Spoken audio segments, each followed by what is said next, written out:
प्रणाम। एक विनती है आपसे। कहिए राजन।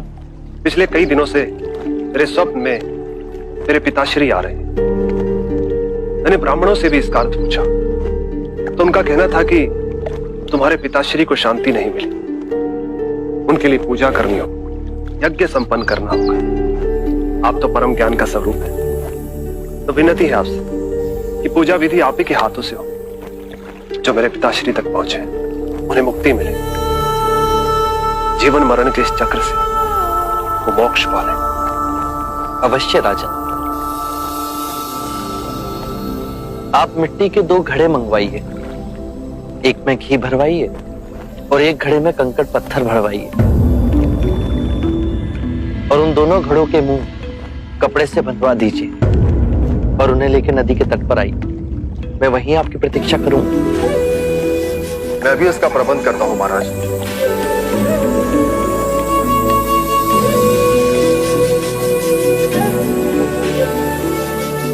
महाराज, अब आप इन दोनों घड़ों को पानी में डाल दीजिए।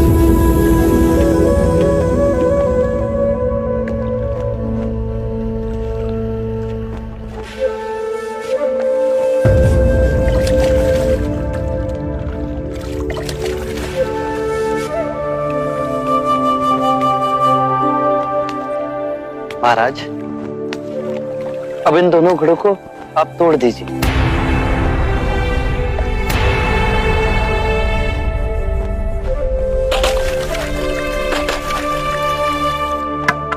महाराज, अब आप ध्यान से देखिए कि ऊपर उठ पानी पर तैरने लगा।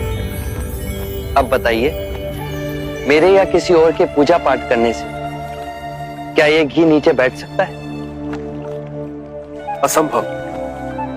ये तो घी का स्वभाव ही नहीं। सत्य कहा आप। उसी प्रकार किसी भी पूजा पाठ, विधि विधान, कर्म कांड के द्वारा पानी के अंदर डूबे हुए कंकड़ पत्थर क्या ऊपर आ तैर सकते हैं? नहीं बुद्ध, ये तो प्रकृति के नियम के विरुद्ध है। तो हम प्रकृति से भिन्न कैसे हुए? हम भी तो प्रकृति का ही रूप है। सत्य कहा बुद्ध। एक सत्य ये भी है राजन, यदि हमारे पूर्वजों ने अपने जीवन काल में कंकड़ पत्थर बोए, दुष्कर्म किए, तो वो स्वाभाविक ही कंकड़ पत्थर की तरह नीचे बैठ जाएंगे। और यदि उन्होंने अपने जीवन काल में सत्कर्म किए तो स्वाभाविक ही घी की तरह ऊपर आ तैरने लगेंगे। जो बोएंगे वही काटेंगे। परंतु इस शरीर रूपी जीवन काल में ही नहीं, अपितु इस शरीर रूपी जीवन काल के पश्चात वाली यात्रा में भी हम जैसे कर्म करेंगे वैसा ही फल मिलेगा। अब बताइए, इस प्रकृति के नियम को कोई पूजा पाठ, कर्म कांड, विधि विधान, यज्ञ हवन मिटा सकता है? राजन, मैं भी इसको नहीं बदल सकता। केवल अच्छे कर्म ही मनुष्य की मुक्ति का द्वार खोलेंगे।